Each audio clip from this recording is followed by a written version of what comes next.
The Tigers play the Dodgers close, but ultimately lose in walk-off fashion on Tuesday night. Winnable ball game. Just let a lot of opportunities slip away, made a lot of mistakes, and you can't do that against one of the best teams in the league. Let's talk about it all today on Locked On Tigers. You are Locked On Tigers, your daily Detroit Tigers podcast. Part of the Locked On Podcast Network, your team every day.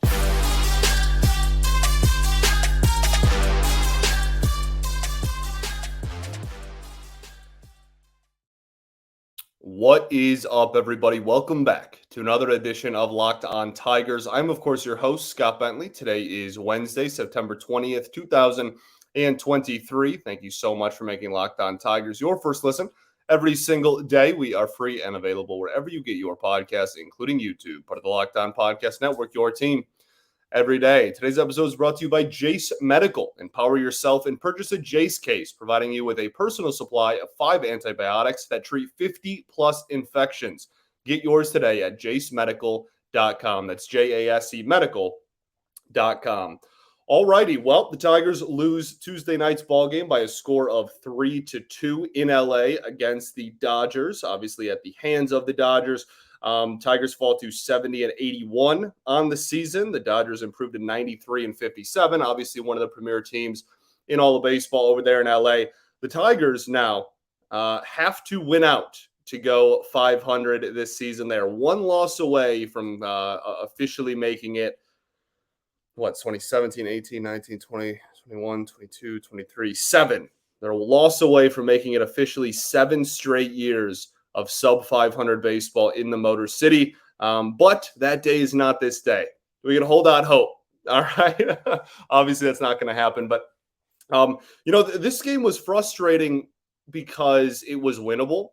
And I feel okay saying the word winnable in hindsight, as long as we're not talking about and calling a future game winnable. I feel okay using it on air. I don't think I'm going to jinx anything, but this was a winnable ball game. I mean, they were winning going into the 8th inning, right? They were beating the Dodgers going into the 8th inning and spit up on themselves and look like it. We'll talk about Lang. We'll point to that. Obviously, he has not had a very great year. He has not injected a lot of hope into people that he can be this team's closer going forward. All of that is very true. We'll get into that in a second. But there were a lot of missed opportunities for the Tigers. Horrible with RISP yet again. We'll talk about that. And made like 4 or 5 really costly mistakes.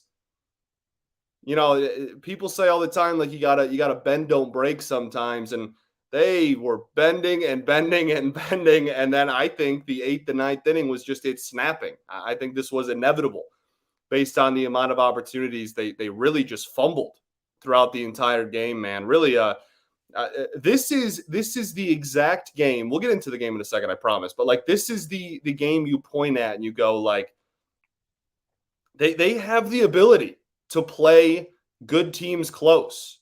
This isn't the first time all year they've done that, right? Especially on the road. They're like magically way better on the road.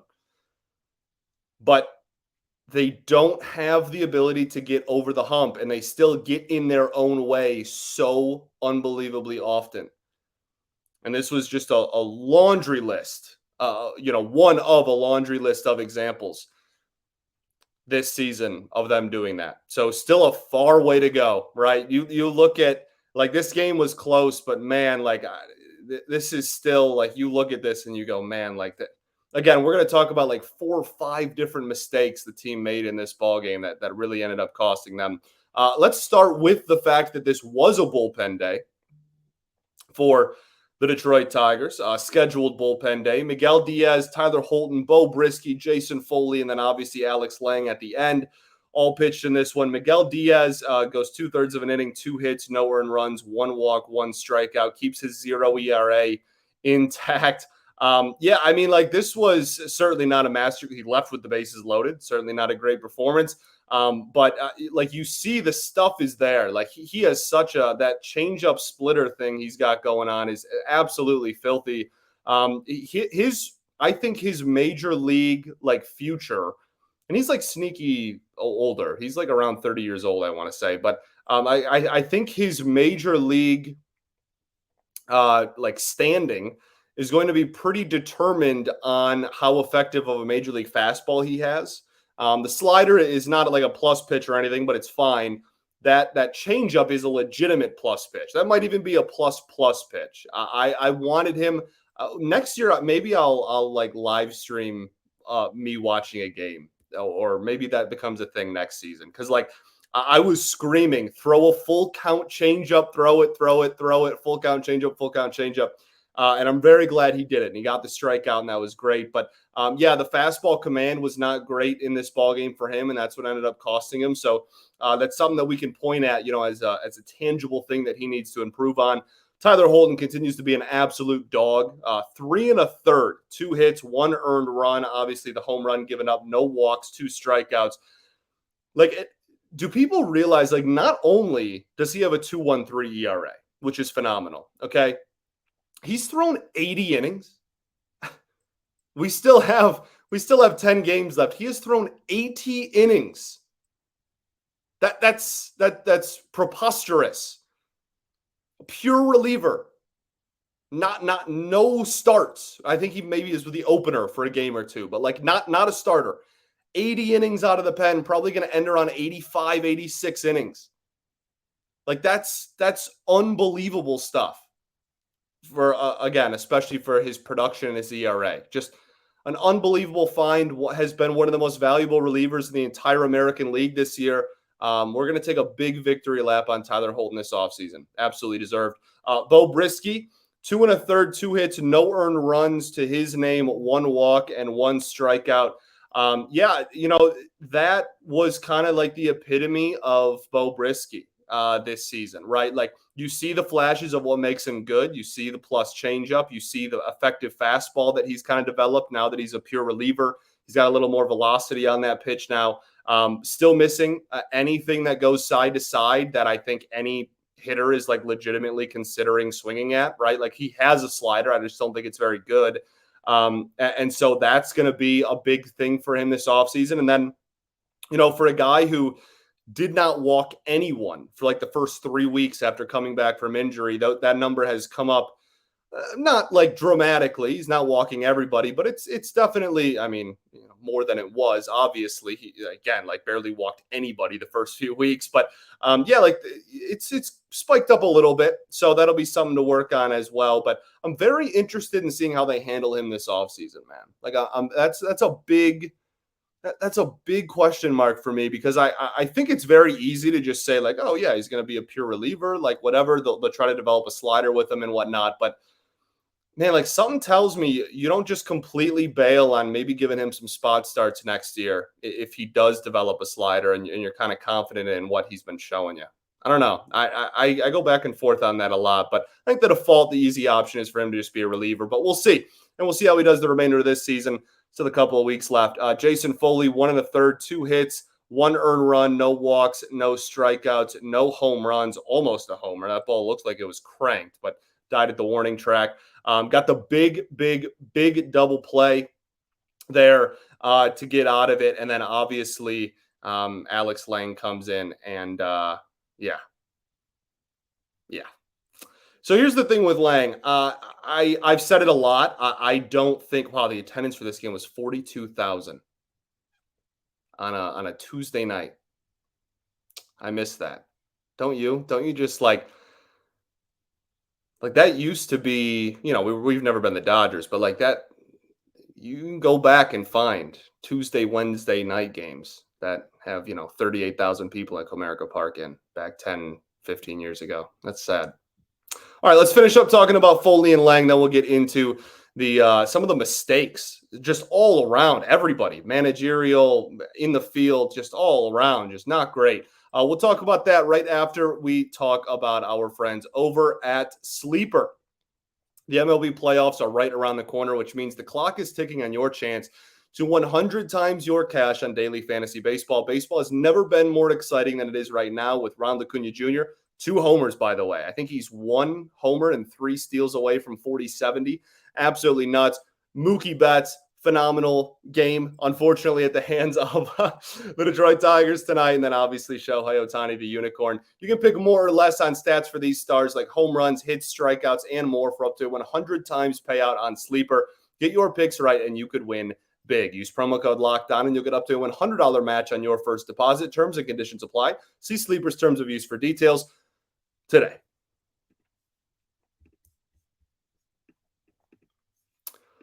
All right, everybody, welcome back here. Segment 2 of Locked On Tigers. Appreciate y'all for tuning in, making us your first listen every day. Shout out to the everydayers that do tune in every day. We'll be back tomorrow recapping the series finale against the Los Angeles Dodgers. That is, again, a 10-10 start on Wednesday night. So, Foley, Foley looks good. I'm sighing about Alex Lang. Obviously, gave up the runs. I know one of those runs is technically Foley's, but Foley, I'm not worried about at all. I know he gave up a couple of hits in this ball game. He's going to give up hits sometimes. That's just going to be the way of the road. But if he is not giving up homers and he's not giving up walks, I'm going to trust Jason Foley 10 times out of 10. That's because I know that he gives your team the highest chance to get the ball on the ground and one of the highest chances to get the ball on the ground over any reliever in the entire game of baseball. So I think Jason Foley is incredibly valuable. His 27th hold on the season, good for him. And then Lang, the curveball command was not there. Then he kind of bailed from that and tried to go fastball for like an entire at-bat, and that one wasn't really there. The double down the line that tied the game wasn't even really like a horrible pitch. Like it was a curveball way out of the strike zone. He just kind of slapped it and got the ground rule double and whatnot. But it's been the story of the year. Like he's struggling so much to find the balance of, okay, I have nasty stuff. Do I throw everything out of the zone to get them to try to swing and miss? Well, no, then they adjust and they don't swing at anything. And I walk a million batters. He hit a batter today. Like the command was just not there in general. And he's really, like, nothing is nibbled. And I think that's, for like 99% of pitchers, I come on here and I say, please stop trying to nibble, just attack the strike zone or go way out of the zone. He's like maybe the one exception. Like I want him to try to be around the zone as much as possible. Like, because I think he has such nasty stuff with the curveball, maybe only. Maybe that's not really fair to say with the fastball. I kind of just want him to attack with that. But we can get into that more in the offseason. It's frustrating. His stuff moves a lot. He has very nasty swing and miss stuff, but he can't figure out like what a good ratio is for like in the zone to out of the zone. There's really no clear like attack with hitters. Like it's just kind of like, let's just throw a bunch of pitches, see where they end up going and see if they end up getting swings and misses. The second half's been better the first half was obviously way better than the second half rather. And the last month has been better than the first month after the second half. Goodness. But still, I don't think anyone's really super confident in if it was announced today that Alex Lang was guaranteed going to be our closer in 2024.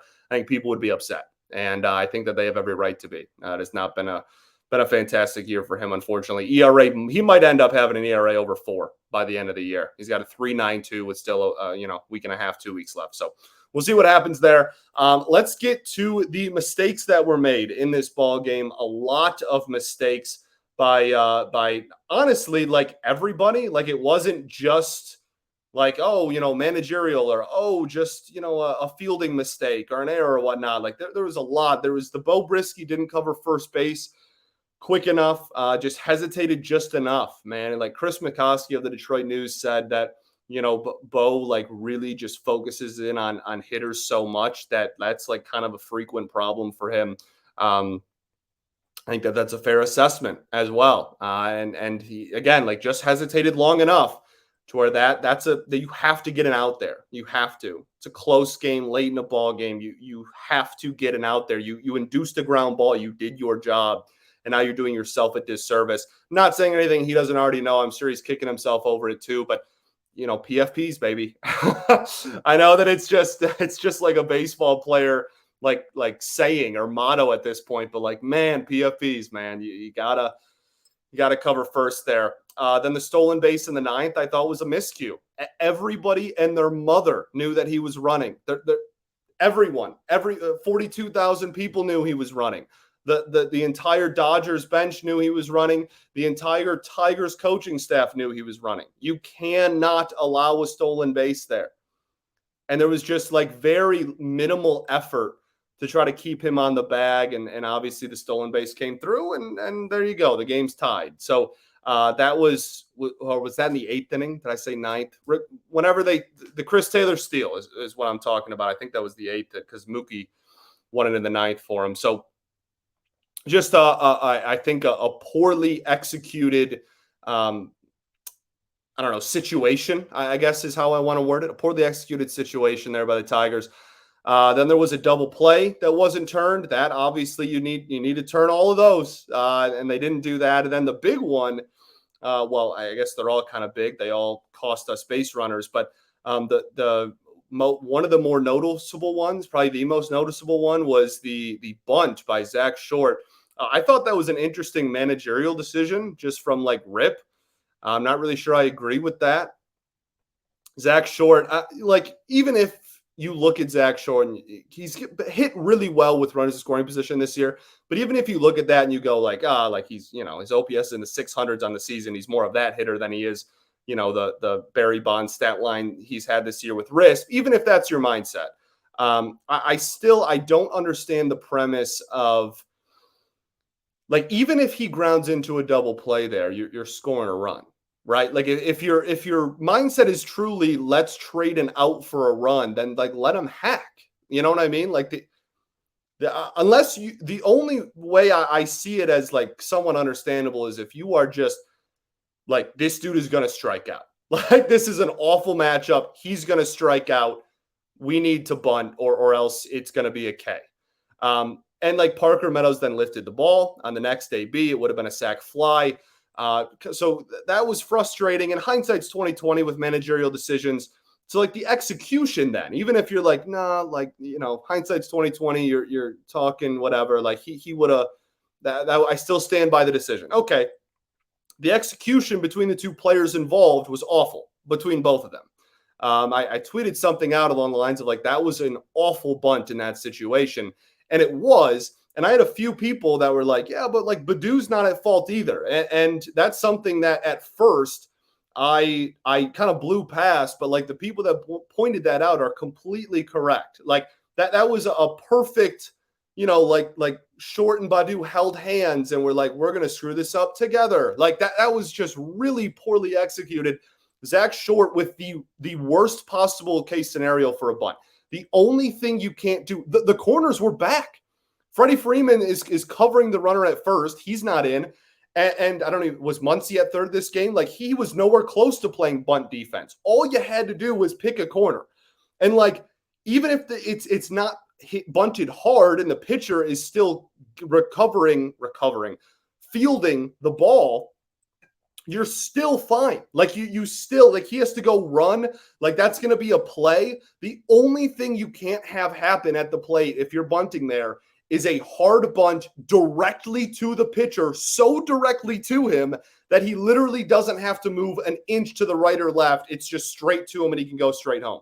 And that's exactly what happened. So that was terrible. And on top of that, it was a safety squeeze, not a suicide squeeze. Again, as a few of you pointed out on Twitter, X, whatever it's called.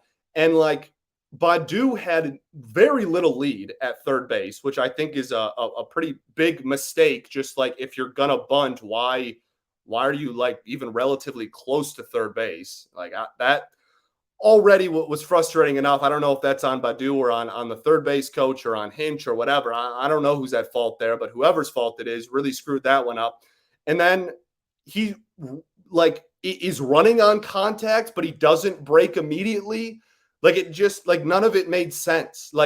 This has been, we've seen so many runners get thrown at the plate this year. And I've talked about it, not defended it, but explained it about this offense is so bad that I think this coaching staff is just you all are running on contact no matter what at third base, because we're going to put pressure on the defense and try to score as many, any runs we can get and not strand a runner at third. We'd rather get thrown out at home than get stranded at third, I think is the mindset of this coaching staff. Again, not defending that wholeheartedly, just saying that that's what I think the motto has been. And so he broke home, and it wasn't like purely on contact, but it was like he kind of hesitated, but then just like went anyway. It was a poor read by Badu, poor decision making by Badu, a bad play in my eyes by Hinch or whoever drew that up, and a horrible bunt, all mixed in for just having first and third no outs and scoring 0 runs.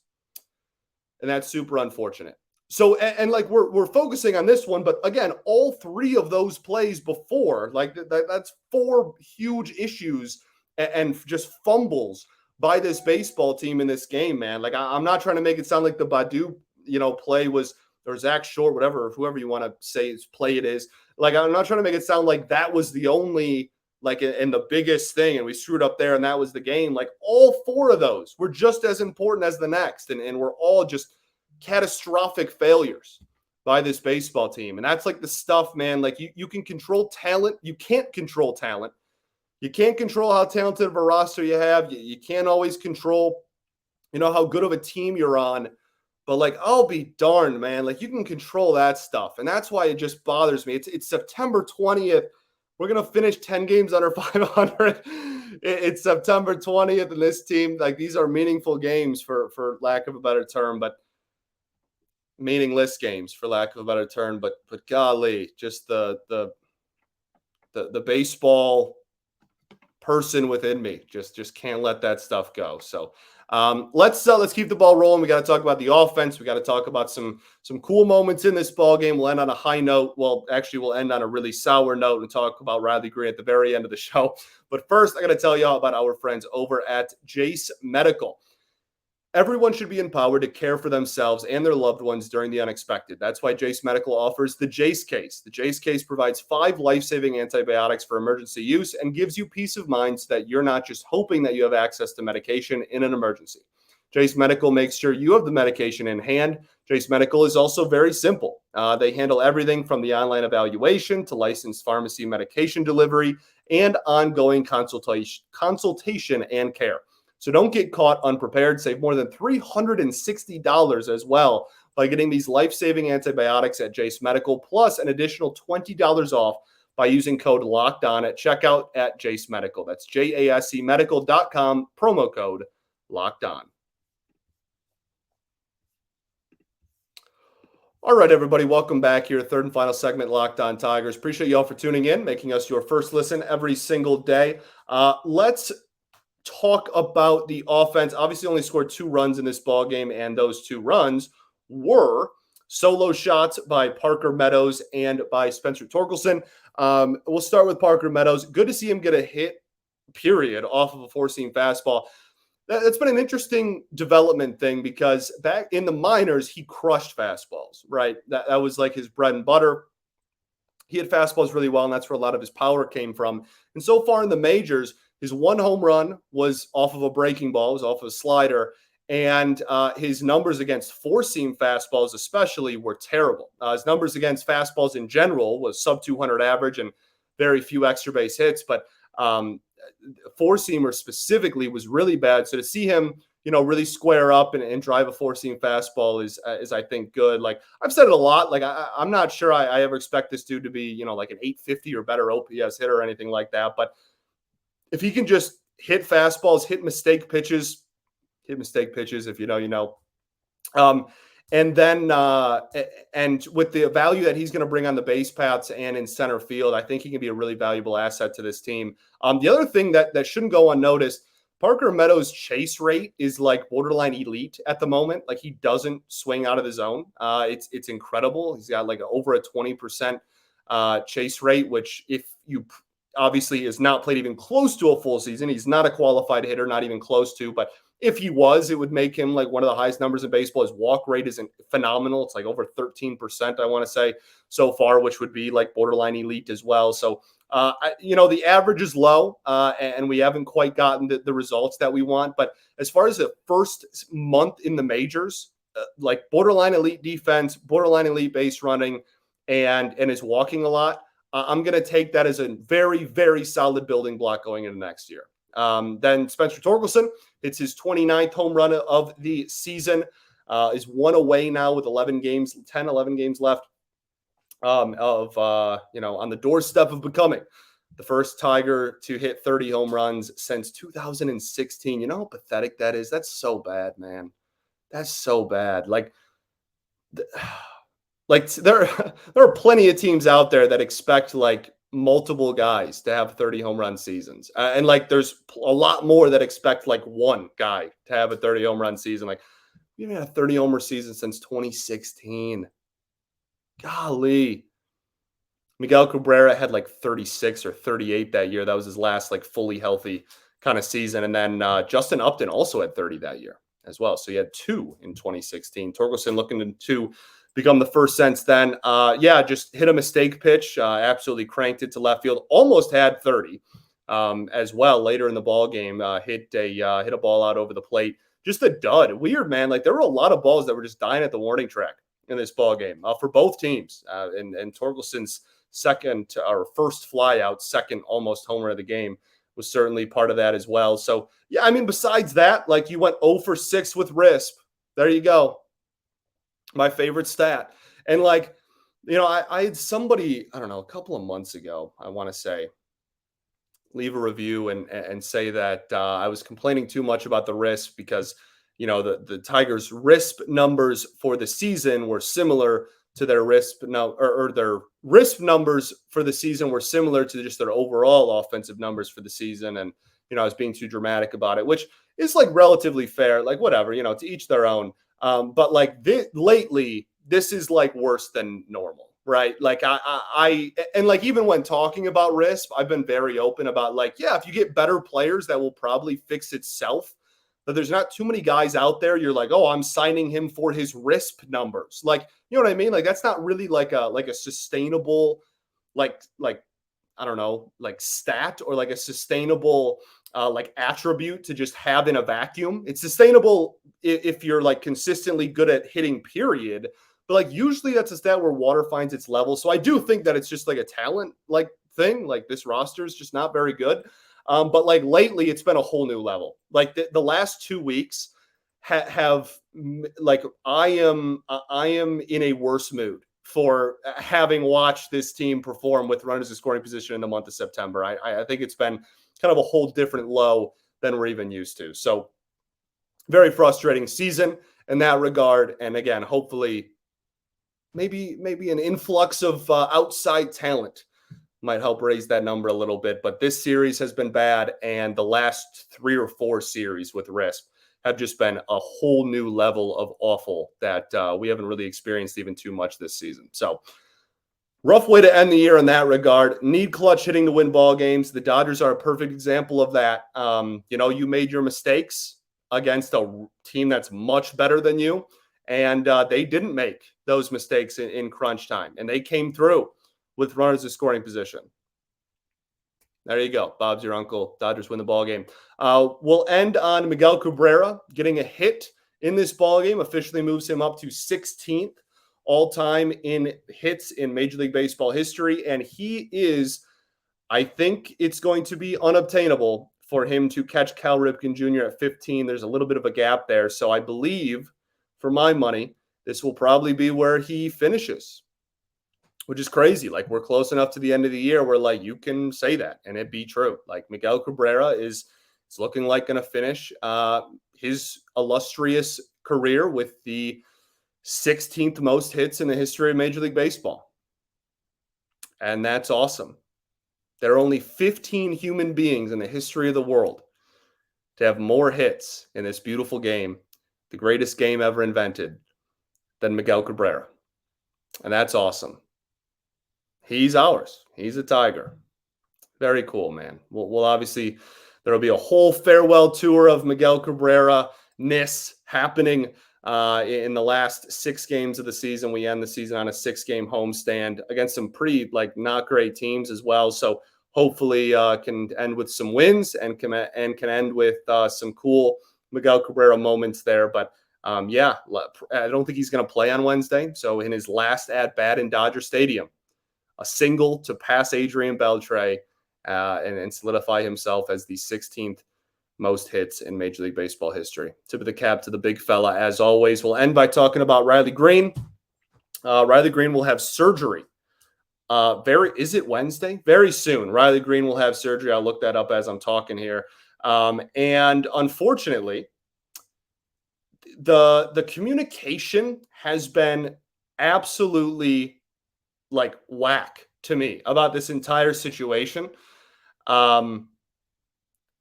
It is on Wednesday in Dallas, by Keith Meister, who is also the lead physician, I believe, for the Texas Rangers, very highly regarded baseball doctor. So he will get surgery. They don't know, like they're not telling us what. Like it's elbow surgery. And the team's like excuse is probably not the right word, but their excuse is like, we don't know until we get in there. Like that just seems a little like I don't believe you. Like I don't believe that you just like don't know what you're fixing until you're like he's under and you're like in his elbow like that. I don't believe you. I'm not a doctor, as I say all the time. So like maybe that's just how it works sometimes. But like that seems a little far-fetched to me. But we'll see. That they have given us no timetable, no severity, no anything. We just know that he's having surgery on the elbow and he's done for the year, and they'll have more updates for us later. So that's all I know. So that's all I can tell you. As far as the series finale goes for this one, the Tigers play the Dodgers 10:10 p.m. Reese Olson going for the Detroit Tigers, going up against Bobby Miller. He's had a pretty solid season for the Dodgers. Yeah, I mean, I'm pretty pumped every time Reese Olson takes the bump at this point. You know, his last 3 or 4 outings have been stellar. This is a big test. Dodgers in LA, big test. So we'll see how he does against a better lineup than like the Angels and White Sox that he's been throwing his last few outings. So we'll see. We'll see. Big test for the young kid. He's had a phenomenal last, like I said, 4 or 5 starts and has honestly blown past my expectations throughout the whole season. So good for him. We'll see if he can end the season on a high note. Thanks for making us your first listen every single day. Appreciate y'all greatly. It is almost 2 a.m, so I am going to hit the hay and be back tomorrow at 2 a.m. to give you another episode. All right. Peace and love. Going to therapy's dope. I'll catch y'all then, baby. Go Tigers.